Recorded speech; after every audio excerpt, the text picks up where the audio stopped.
Hi welcome to our channel. ఒక సంచలన వార్త చూస్తున్నాం. సుప్రీంకోర్టు ఎలక్టోరల్ బాండ్స్ను నిషేధిస్తూ ఒక తీర్పు వెలువరించింది. రాజకీయ పార్టీలు ఇప్పటి వరకు వివిధ దాతల నుంచి తీసుకున్నటువంటి ఎలక్టోరల్ బాండ్స్ వివరాలను తెలియజేయాలంటూ తీర్పు చెప్పింది.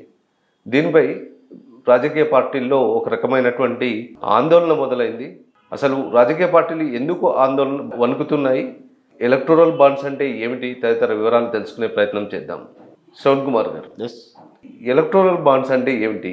రాజకీయ పార్టీలకి ఎలక్టోరల్ బాండ్స్ పైన వచ్చినటువంటి తీర్పు వల్ల వాళ్ళ లోపల ఎందుకు గుబులు కలుగుతున్నది? ఎలక్ట్రో బాండ్స్ అంటే ఎలక్ట్రోల్ బాండ్స్ ఎన్నికలకు సంబంధించినటువంటి బాండ్. రాజకీయ పార్టీలకు ఆ పార్టీ మనుగడ కోసం, పార్టీ వ్యవహారాల కోసం వాటికి కూడా ఆదాయం కావచ్చు. సహజంగా పార్టీలకు రకరకాల రూపంలో ఆదాయాలు వస్తుంటాయి, ఆదాయాన్ని సమకూర్చే అవకాశం ఉంది. మొట్టమొదటిగా సభ్యత్వ రుసుము పేరు మీద ఆదాయం వస్తుంటాయి, లేదా దానికి స్థిరాస్తులు ఏమైనా ఉంటే దాని ద్వారా రెంట్లు కానీ కిరాయిలు కానీ రావడం కానీ జరుగుతుంది. ఇక తర్వాత ఏదైనా సరే ఏదైనా పథకం స్కీమ్ కానీ ఏదైనా పెట్టుకొని వ్యాపార సభల ద్వారా విరాళాల ద్వారా తీసుకోవచ్చు.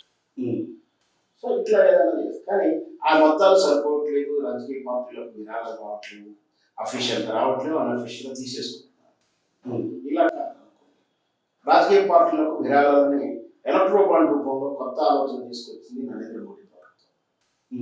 ఏ నరేంద్ర మోడీ బీజేపీ అయితే అవినీతి రహితంగా ఉందామని చెప్పి బ్లాక్ మనీ తీసుకొస్తానని చెప్పిన ప్రభుత్వమే బ్లాక్ మనీ ఎంకరేజ్ చేస్తూ తాను తీసుకొస్తానన్న విదేశీయులు బ్లాక్ మనీ తీసుకురాలేదు.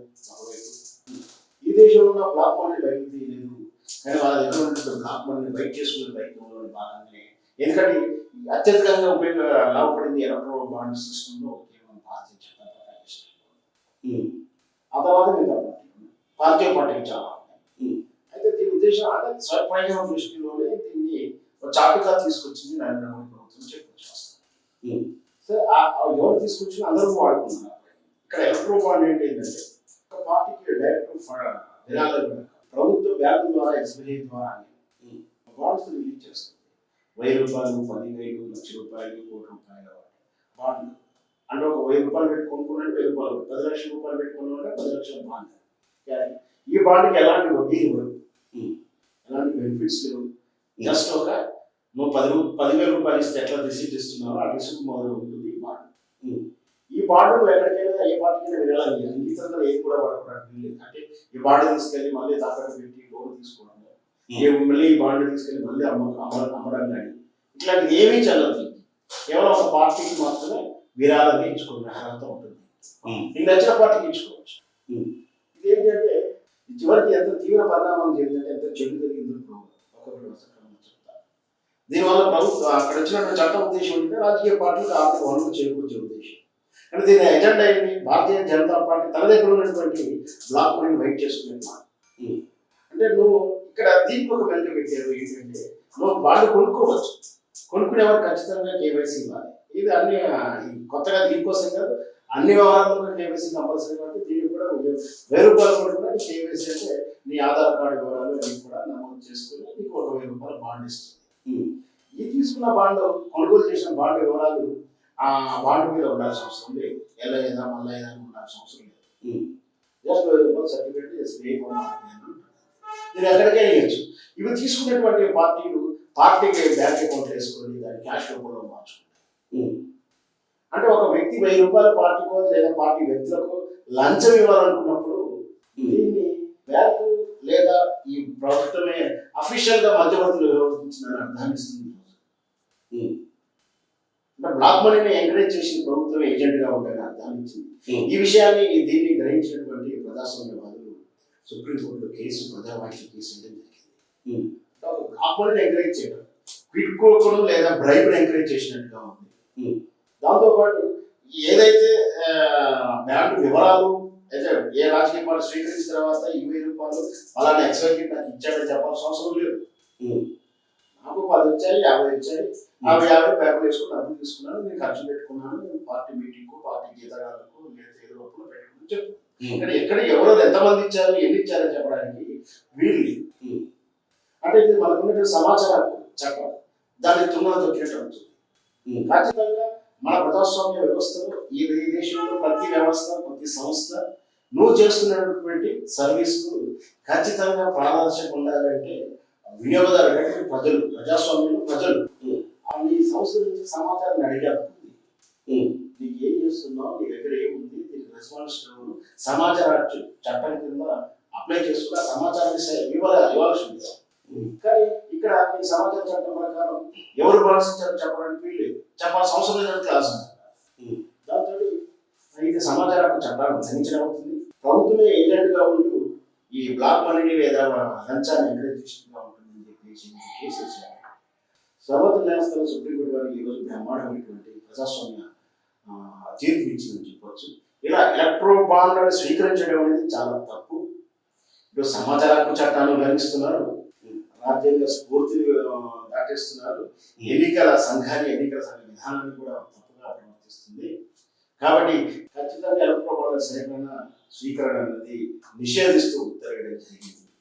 దానితో పాటు ఇప్పటివరకు మీరు తీసుకున్నటువంటి ఏ పార్టీలు ఎన్ని తీసుకున్నారో వాటి వివరాలు, దాన్ని అనుకున్నటువంటి ఇచ్చిన వారి వివరాలు కూడా వెల్లడించాల్సిన ఎన్నికల సంఘానికి ఇమ్మీడియట్లీ అంటూ ఒక తీర్పు ఇవ్వడం తోటి అందరికీ గుబులేసింది. ఎందుకంటే మనం వివరించాల్సిన అవసరం లేదని క్లాస్ పెట్టిన తర్వాత రాజకీయ పార్టీలు విశృంఖలమైనటువంటి విధానానికి పాల్పడి కోట్లాది రూపాయలు సేకరించింది.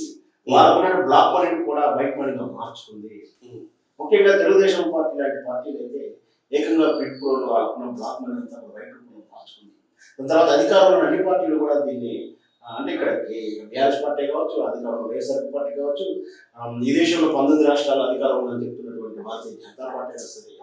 అధికారంలో పెట్టుకోకు పాల్పడుతుంది. దాన్ని లంచాలని బ్లాక్ మనీని వైట్ మనీ రూపంలో మార్చుకుని అఫీషియల్గా మార్చుకుని కోట్లాది రూపాయలు ఎన్నికల ఖర్చు పెట్టి ఆ వచ్చినటువంటి డబ్బులతోటే ఎమ్మెల్యేలను కొనుగోలు చేయడం మనం చూస్తున్నాం. రాష్ట్రాల్లో ఏ విధంగా భారతీయ జనతా ఎమ్మెల్యేలను కొనేసి రకరకాల ఆర్థిక సంక్షోభాలు సృష్టించి ప్రభుత్వం పడేసిన విధానాన్ని వీటన్నిటి కూడా దీని వెనుక కూడా ఆర్థిక ప్రయోజనం ఇచ్చినందుకు కూడా ఈ విధంగా వచ్చిన ఎలక్ట్రో బండ్లు రూపంలో వచ్చిన డబ్బులే.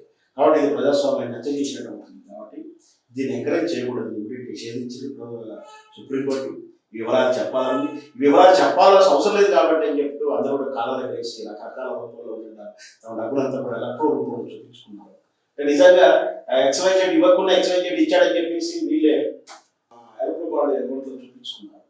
ఖచ్చితంగా ఈ రోజు ఆ XYZ ఎవరో చూపించారు అంటే వాళ్ళ బ్లాక్ మనీ కూడా ఎలక్ట్రో బాండ్ రూపంలో మార్చుకున్నారు.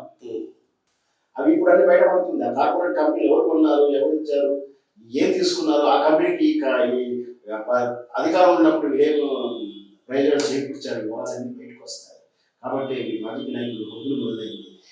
ఏ రోజు కూడా రాజకీయ నాయకులు నిజాలు చెప్పాలి కాకుండా మాకు ఎలక్ట్రో బాండ్ చెప్పాల్సిన అవసరం లేదని చెప్పి కాలం వేసుకుని నాకు 300 కోట్లు వచ్చినాయి, 5,000 కోట్లు వచ్చినాయి, 4,000 కోట్లు వచ్చినాయి అని చెప్పేసి గర్వంగా చెప్పుకున్నారు. ఇప్పుడు వాటికి రీజన్ చెప్పాల్సి వస్తుంది. వాటికి ఆ అకౌంట్ ఎవరి ద్వారా వచ్చిందో చెప్పాల్సి వస్తుంది. ఎవరు తీసుకున్నారు మీరు చెప్పకుండా SBI దగ్గర వివరాల ప్రకారం చెప్పాల్సి వస్తుంది. ఇప్పుడు వాళ్ళ గుండెల్లో గుబులు మొదలైంది. అందుకే వాళ్ళు వణుకుతున్నారు. ముఖ్యంగా ఎలక్ట్రో బాండ్ ఎవరైతే ధృవీకరణ చేసినో అందరి గుండెల్లో రైట్ పెరుగుతున్నాయి. అయితే ఇక్కడ నాకు ఒక సంశయం ఉంది, ఒక అనుమానం ఉంది. ఏ విధంగా అయితే భారతీయ జనతా పార్టీ ఇతర రాష్ట్రాల ప్రతిపక్ష పార్టీలని CBI పేరు మీద, CID పేరు మీద